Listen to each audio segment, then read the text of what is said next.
앙리가 이야기한 것 중 하나가 뭐냐면 에릭 다이어가 분명히 호셀로보다 앞서 있었고 에릭 다이어가 이거는 박싱을 해서 본인이 팔도 앞섰고 다리도 앞섰기 때문에 본인이 그거를 박스인해서 이 선수가 가지 못하게 하는 열정이 필요했다. 그러나 다이어에게 이제 그런 열정이 보이지 않았다. 그럼으로써 이거는 그냥 간절함이 레알 애들이 더 간절했다라고 이제 표현을 했죠.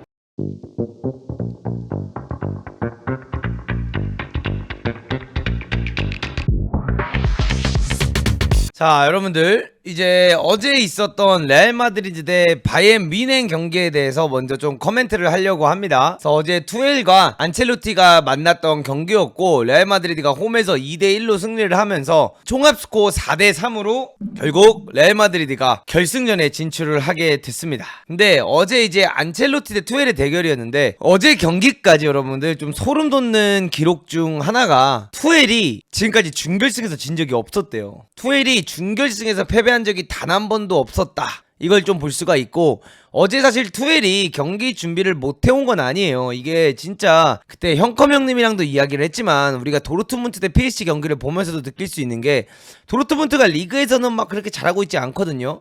근데 이 친구들이 챔스 나와서 이렇게 잘하는 모습을 보면 이게 진짜 지도자 입장에서는 현타가 올 수 있다는 거죠. 아무리 뭐 리그가 끝났고 아무리 뭐 리그에서 우승이라든가 이런 게 불가능하다고 하더라도 리그에서 보여주는 경기력과 이 챔스에서 보여주는 경기력 차이가 진짜 너무 다르니까 이게 지도자 입장이나 밖에서 보는 사람 입장에서는 이게 너무 스트레스가 사실 있다. 지도자 관점으로 봤을 때는 저 선수들이 사실 저거 배신 아니냐 이런 이야기도 좀 했었거든요. 근데 어제는 사실 투엘이 준비를 진짜 잘해왔어요. 왼쪽 백에 원래 알폰소 데이비스가 주전 선수인데 이 알폰소 데이비스가 수비를 안 하다 보니까 그나브리를 왼쪽 윙에 선발로 시키고 왼쪽에다 마즈라이를 두면서 은근히 견고한 수비를 보여줬고 그 다음에 어제 또 더리우트랑 다이어 조합이 나왔는데 이 둘이 솔직히 수비를 너무 잘하더라고요. 더리우트가 어제 계속해서 이제 기다리는 수비를 보여주면서 뭔가 키미가 비니시우스한테 계속 털렸죠. 근데 키미가 털리고 그 다음에 뭐 파블로비치라든가 이런 애들이 커버링을 왔을 때 그 친구들이 또다시 털렸을 때 마지막 최종 수비수로서 블락킹하는 모습이라든가 마지막에 잘라버리는 움직임들을 많이 하면서 야, 왜 더리우트가 그래도 어렸을 때부터 촉망받던 유망주였는지 그걸 좀 느낄 수 있었던 경기지 않았나. 제가 최근에 본 더리우트 경기 중에 어제 경기는 솔직히 좀 최고의 경기이지 않았나 이렇게 좀 생각을 하고요. 다이어도 그냥 다이어스럽게 경기를 했다라고 저는 생각을 해요. 근데 어제 사실 경기가 어떤 포인트에서 바뀌었냐면 알폰소가 들어와서 윙으로 들어오다 보니까 확실히 이 선수가 공격적이고 너무나 좋은 플레이를 많이 가져갑니다. 근데 토니 크루스를 빼고 사실 모드리치를 넣었던 그 순간 저는 이 경기가 꽤 많이 바뀌었다라고 생각을 해요. 그리고 투엘 입장에서는 밀러, 뭐 무시알라가 이제 좀 고통을 느끼고 있다 보니까 무시알라를 뺀 거는 이해가 가요. 그리고 뭐 해리케인도 뭐 등이 아팠다 이런 이야기는 있지만 해리케인을 도대체 왜 뺐을까? 이게 어쨌든 간에 84분, 85분에 교체를 하는데 이 교체를 가져갔고 뭐 VR도 봤었고 이런 거를 봤을 때 10분 정도를 더 봐야만 하는 거였고 그 다음에 경기에서 가장 중요한 것 중 하나가 레알 마드리드 홈이었기 때문에 레알이 만약에 골을 넣게 된다라고 하면 연장전을 가야 하는 이 상황에서 해리케인을 빼고 축구하는 게 맞는가 이런 부분이 진짜 좀 아쉬워요. 물론 해리케인이 뭐 부상이었다라고 하지만 사실 충분히 참고 뛰려면 뛸 수는 있는 시간이거든요. 왜냐면 이게 여러분들 해리케인이 있고 없고 차이는 전 진짜 달랐을 거라고 생각을 해요. 해리케인이 아파도 가운데 서서 볼을 지켜준다라든가 해리케인이 수비적 움직임을 가져가다가 뛰어나가는 알폰소 데이비스를 보고 한번 킥을 해준다든가 이런 장면이 나올 수 있었다면 저는 이 경기 내용이 이렇게까지 마지막 막바지에 밀리지 않지 않았을까. 그래서 제가 해리케인이 나갈 때도 했던 말 중 하나가 혹은 제가 전에도 입중계를 하면서 하는 이야기 중 하나가 있잖아요. 이렇게 1대0 타이트하고 리그도 아니고 이거는 챔피언스 4강 이렇게 중요한 경기 때 주요 선수를 마지막에 빼는 거 정말 좋지 않은 선택이다. 근데 어제 이제 그게 나왔고 안첼로티가 반대로 교체하는 걸 보면서는 야 진짜 왜 안첼로티가 안첼로티인지를 보여준 경기이지 않았나 좀 이렇게 생각을 하고 싶습니다. 그래서 포지션 같은 경우에도 레알이 뭐 조금 더 앞섰었고 슈팅 숫자라든가 유슈팅 숫자도 레알이 조금 앞섰던 경기였죠. 근데 어제 경기에서 사실 뭐 레알이 골을 넣고 호셀루가 들어와가지고 뭐 역전골까지 두면서 이렇게 경기가 끝났더라면 상관이 없었겠지만 어제 이제 문제 중 하나가 뭐냐, 바로 이거였습니다. 말년 투엘은 아무도 못 막는다, 오프사이드 논란, 작심 발언. 레알이 그랬으면 이런 일이 일어나지 않았을 것이다. 야, 확실히 강해요. 확실히 투엘이 빠꾸가 없습니다. 투엘이 이게 레알이었으면 이런 일이 절대 안 일어났을 거다, 이렇게 이제 이야기를 했죠. 그래서 인플레이 상황에서 휘슬이 불었고 움직임이 멈춘 상태였기 때문에 VAR 개입하는 판정을 바꿀 수 없었고, 하지만 리플레이를 보면 매우 아슬아슬한 판정이었다는 것을 알 수가 있다. 투엘은 경기 후 기자회견에서 분노를 참을 수 없었다. 그는 미넨에서의 마지막 시즌이기 때문에 자신이 하고 싶었던 모든 말을 꺼냈다. 투엘은 부심이 미안하다고 말했지만 도움이 되지 않는다. 두 가지 실수가 있다. 첫 번째 큰 실수는 부심의 실수다라고 밝혔고, 두 번째 같은 경우에는 주심이 너무 미스를 바로 물었다, 이제 이렇게 이야기를 했죠. 다음에 투엘은 마지막으로 우리는 우리가 졌다는 사실을 인정하지만 그런 일이 일어나서는 안 되는 일이었다라며, 레알 쪽에서 그랬다면 이런 일이 일어나지 않았을 것이다. 삼키기 힘든 일이다. 정말 화가 난다라고 말했다. 이렇게 이제 분노의 투엘의 인터뷰가 있었죠. 근데 안첼로티가 거기에 대해서 반박을 했습니다. 하지만 안첼로티는 이 판정에 대해서 인정하지 않았다. 그는 경기 후 인터뷰에서 바이에른 미넨이 오프사이드에 불만을 제기했다고? 좋아. 그럼 우리는 나초의 골이 취소된 것에 불평한다. 키미가 다이빙을 했기 때문이다라고 밝혔습니다. 그래서 이거 굉장히 좋은 경기였는데 주심과 부심 때문에 너무나도 찜찜한 경기가 되었다, 이렇게 말씀드리고 싶고, 이게 이렇게까지 타이트한 콜이면 사실 이거는 부심이 오프사이드를 바로 들기보다는 좀 기다렸다가 플레이가 다 끝나고 마침표가 난 다음에 부심이 이걸 들었어도 전혀 문제가 될 게 아니었거든요. 그렇기 때문에 사실 이거를 들자마자 불었던 거는 좀 이해가 되지는 않았어요. 그러니까 부심이 예를 들어 이걸 불었어.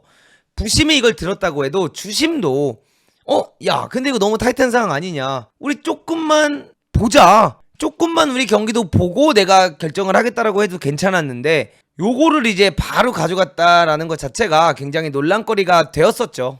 근데 반대로 이게 레알이 골을 넣었을 때는 부심이 바로 안 들었어요.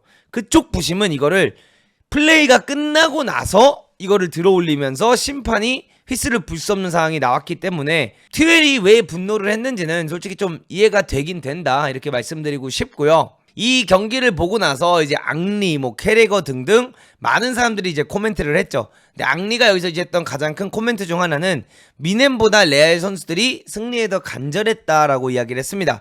그래서 이 부분에 대해서 어떤 이야기를 했냐면, 앙리가 말한 것 중 하나는 이런 거였죠.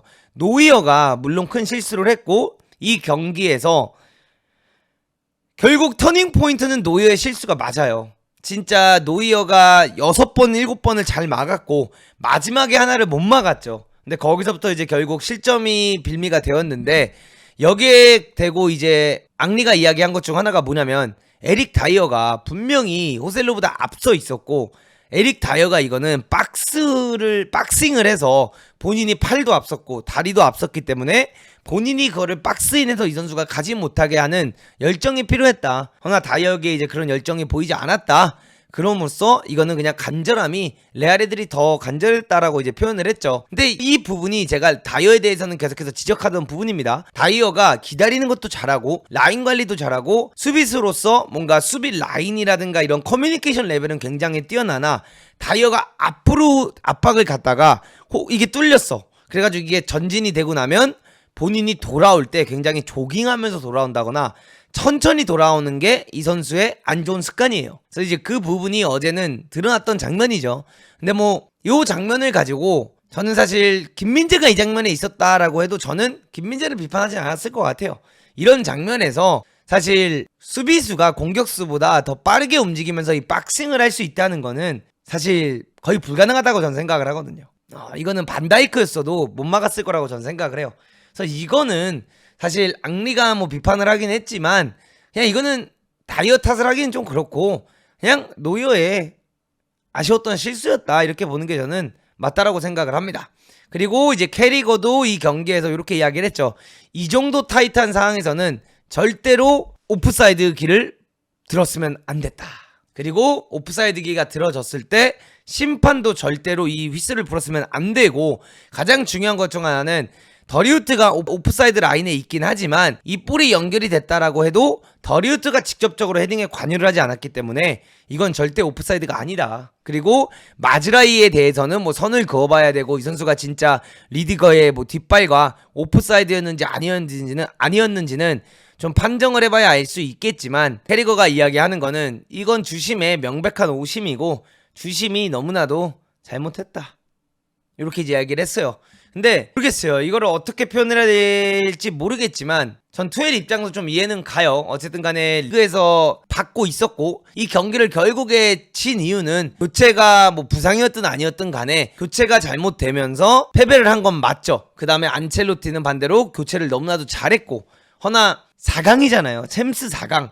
이 세계에서 가장 주목하는 대회 중 하나, 챔피언스 리그 결승을 코앞에 두고 이런 판정 때문에 좀 애매하게 경기가 끝났다라는 부분은 너무나도 아쉽지 않았나. 그래서 부심이 오프사이드를 들지만 않았더라면 주심이 이거를 불 일도 없었을 것이고, 그러면은 VR 확인까지 가게 되면서 VR로 만약에 오프사이드로 판정이 났다면 이런 이슈도 일어나지 않았을 텐데, 이런 최첨단 기술을 우리가 도입을 했는데도 불구하고 이런 거를 제대로 활용하지 못했다라는 게 너무나도 아쉬웠다, 이렇게 보는 게 좀 맞는 것 같아요. 한 가지 더 이야기할 수 있는 것 중 하나는 그게 있죠.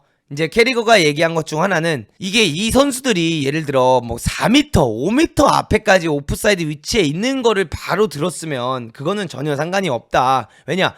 선수들이 항의하는 것 중 하나가 명백한 오프사이드인데 왜 도대체 이거를 오프사이드를 늦게 불어서 우리가 더 뛰게 만드냐, 왜 이것 때문에 선수들이 부상을 당해야 되냐, 이런 식으로 화를 내기도 하거든요. 그래서 뭐 5m, 뭐 10m, 7m 이렇게 앞선 상황에서 부심이 확신이 차서 이걸 들었으면 진짜 문제가 없지만 어제 이 판정은 너무나도 섣불렀다. 이게 진짜 아쉽긴 한 것 같아요. 어쨌든 간에 한국 선수가 있는 팀이고 김민재 선수가 교체로도 들어와서 경기를 뛰었고, 웸블리라는 무대에 또 김민재 선수가 가볼 수 있었던 첫 번째 기회였는데 이거를 아쉬운 판정 때문에 뭔가 못 간 느낌이니까, 물론 뭐 골이 인정이 됐어도 연장전에 가게 됐으면 아마도 레알이 이겼을 가능성이 좀 높다라고 생각을 해요. 왜냐면 레알은 뭐 비니시우스도 그대로 들어가 있었고 호셀루도 들어와서 멀티골을 넣었기 때문에 공격적인 부분에서 훨씬 더 레알이 더 공격적이었을 거기 때문에 레알이 이기긴 했을 것 같지만, 그래도 이런 판정이 나왔다는 게 너무나도 아쉽지 않았나, 이렇게 이 경기에 대해서는 마무리하고 싶습니다.